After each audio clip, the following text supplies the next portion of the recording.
Hello, Blades. We are on a roll. 3 consecutive wins, 3 consecutive clean sheets, and we are up to 4th in the championship.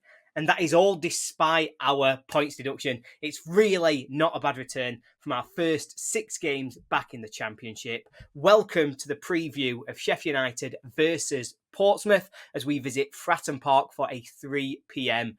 kickoff. Let's hope we can keep this going. Ole, ole, ole. Ole, ole, ole. Ole, ole, ole.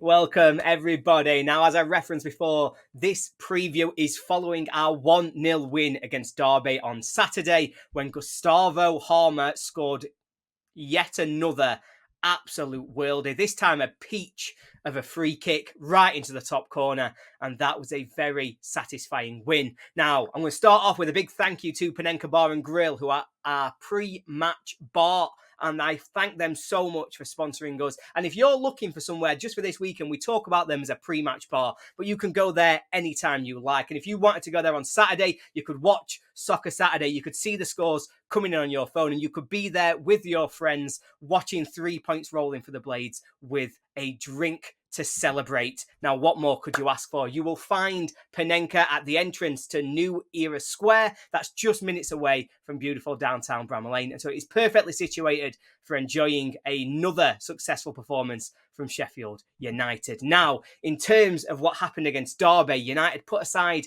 what I have been referring to as our recent second half slump.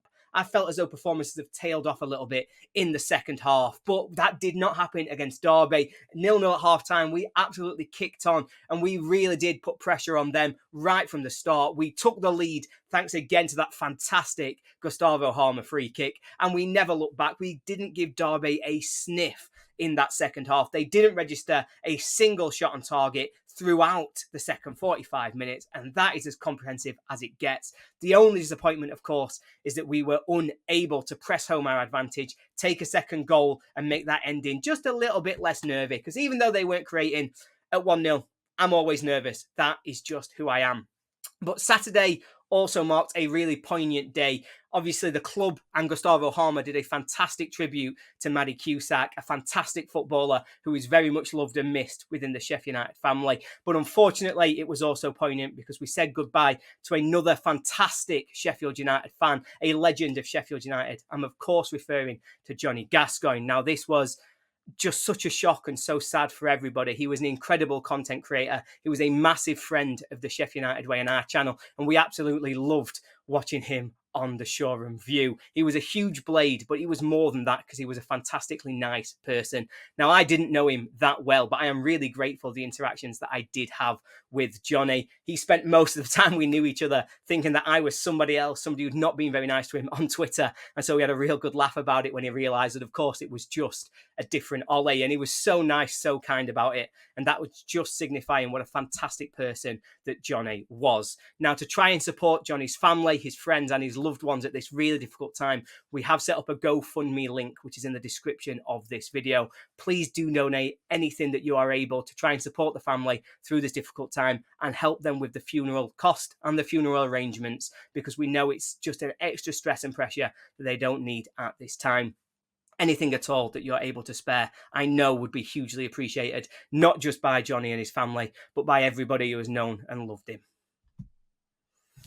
So, back into the football, and the form table does make United big favourites for this game against Portsmouth at the weekend. It's an unbeaten side that are taking on a team who are yet to register a win since their return to the Championship, but I don't want to be fooled about this one. I think this is going to be a very tricky game away at Portsmouth. They've had a really bad run of fixtures to start the season, and they were really unlucky to lose to Burnley at the weekend. They were ahead, took the lead, were good value for the lead by all accounts, and then conceded late on and conceded late again to lose the game in the 96th minute.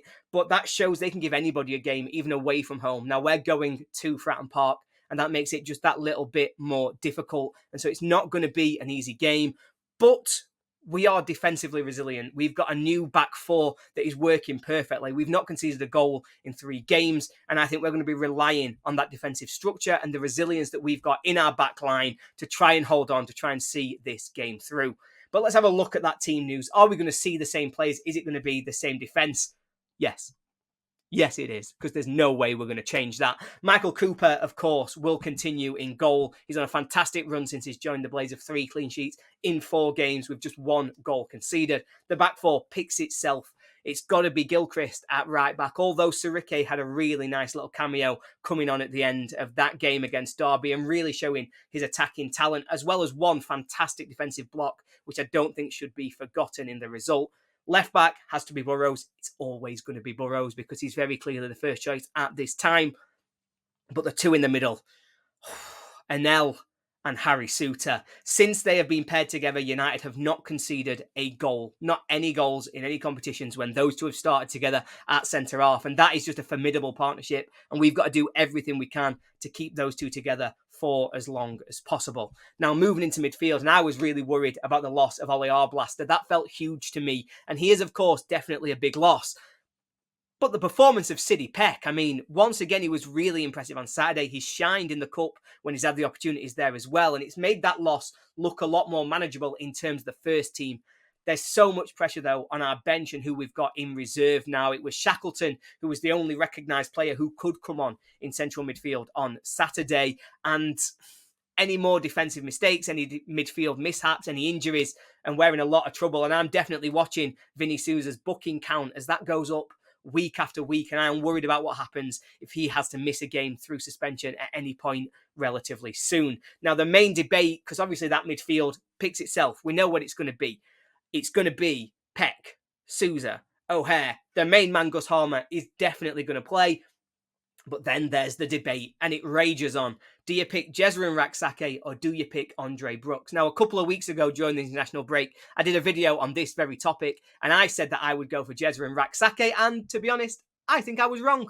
Because in every game since then, 𝗏𝗏𝗏 is very much flattered to deceive coming down that wing, whereas Andre Brooks has looked direct, he's looked impactful. When he's come on late in games, he really looks like he can stretch a defence and cause problems of the wing-backs. And so I want to see him getting more game time. I actually want to see him starting in this one, so I would have him there. And then, of course, at centre-forward, it has to be 𝗤𝗏. Now, pun intended, completely intended, I expected a little bit more from 𝗤𝗏. I really think we need to be starting getting a bit more out from him in terms of attacking talent, in terms of him influencing the game with goals, with assists. I just feel as though at the moment there's something not quite clicking with him in this team right now. And whether that's players not being able to get up alongside him, so when he's controlling the ball, winning his flicks, they're not able to capitalise, or if it's that he's running in behind defences when he's not got the speed to do it, there's just something not quite working. And I would actually quite like to see what happens when we've got a fully fit 𝗬𝗏 Campbell who could maybe offer up a different option, a different kind of player playing in that role, because God forbid we ever have to rely on Brewster, because I just don't want that to happen.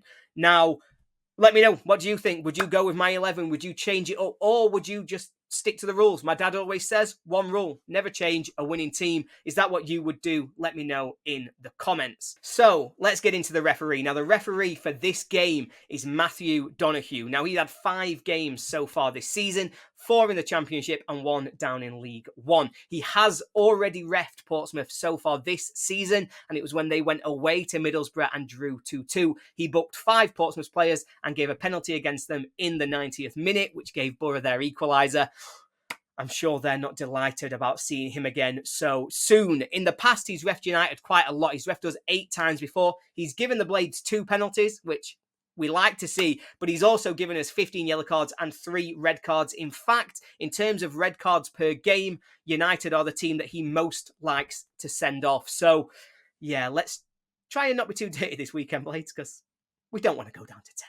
Let's not let him extend that record. That's all I'm saying. That's all I'm saying. That's all I'm saying. That's all I'm saying. So, onto the player connections. Now, our player connections are brought to you by 𝗏𝗏𝗏. Now, 𝗏𝗏𝗏 is a virtual band, and many of their members are big Blades fans. So, if you want to go and check them out, and we would massively encourage you to go and check them out, that is 𝗏𝗏𝗏𝗏.com, 𝗏𝗏𝗏𝗏𝗏PEERICARD.com, and you won't regret it. Now, in terms of player connections, we always go for 4. But I'll let you in on a little spoiler. I have failed today. I cannot think of 4 players who have played for both. So I've only got 3 please forgive me and correct me when you're down in the comments. Tell me all the players I've forgotten, because I'm sure there are loads. My first one, Ender Stevens, a massive Sheffield United legend. He joined from Portsmouth back in 2017. Vincent PERICARD came on loan to United from Portsmouth in 2005. Wasn't the most successful time at United, with only 2 goals in 11 appearances during his loan. Now, the last one is a player who may even be classed as somewhat of a legend for both teams, Michael Doyle. He captained both clubs in League One, and he has racked up over 100 appearances for both teams. So a fantastic player on both sides, and one we would both do well to remember. And as I say, I'm out. I can't think of any more. So please do get down there. Correct me in the comments. Tell me everybody that I've forgotten, because I just know there is going to be loads of them. Let down. So finally, we come to our score predictions. Now, let's see what some of our Patreon members have thought when it comes to the score predictions. Both Hal and Nick, my Sheffield United way brothers in arms, they've gone for 2-1 to United.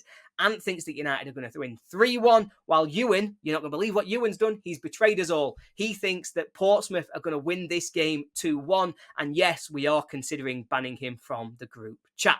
I myself, I'm going to tag myself up with Jono. Jono is a fantastic Blaze fan. He thinks we're going to win 2-0, and I could not agree more. I think this is very much one of those games where United's defence is going to come to the front. They're going to stand up and be countered, and we're going to hit them on the break. A little bit similar to Hull. I think we'll score in the first half. I think they'll then come out to try and put some pressure on us. We'll stand firm, and we'll get one on the break in the second half, which will see us win the game 2-0. Now, if you want to hear your name shouted out and you want your predictions or your team news shared on this very video, please do consider joining our Patreon. Now, if you want to support us at the Patreon, you go to patreon.com/Sheff United Way, and it really helps us to fund and continue to do everything that we do to try and deliver the best content for Blades fans. So I'm going to end today with one final plug. Please do go to the GoFundMe that's in our description. Johnny was a fantastic Sheffield United fan and a fantastic man to know. And I know that it would mean so much, not just to us, but to his family, if we can try and support them with the funeral costs and with the arrangements, and really taking some of that pressure away. The link is in our description, and just anything at all that you've got to be able to share would be massively appreciated. Much love to you, much love to everybody out there, and much love to all of the Sheffield United fans watching this. It's an important time for us to be together and to remember that we are all united and that we all want the best for our club, but also for each other. So if you do need to reach out, please do so. Reach out to your friends, reach out to us at the channel, and we want to try and be there to support everybody. Thank you so much for watching this video today. Let's hope for another 3 points. Let's hope it ends us nearer that top of that league, because we're so close now. Up the Blades. 𝗚𝗿𝗶𝗹𝗵 𝗚𝗿𝗶𝗵𝗹𝗵 𝗚𝗿𝗶𝗵𝗵𝗵 𝗚𝗿𝗶𝗵𝗵𝗵